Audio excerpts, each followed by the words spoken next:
Hi guys, welcome to Hardware Info channel. Today I have OPPO A2 and I want to show you how to fix the problem when your Google Play Store installs stack-on padding on this device.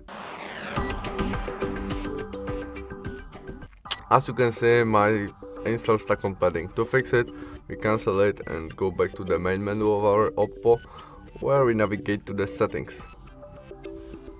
In it, we look for additional setting option and there date and time.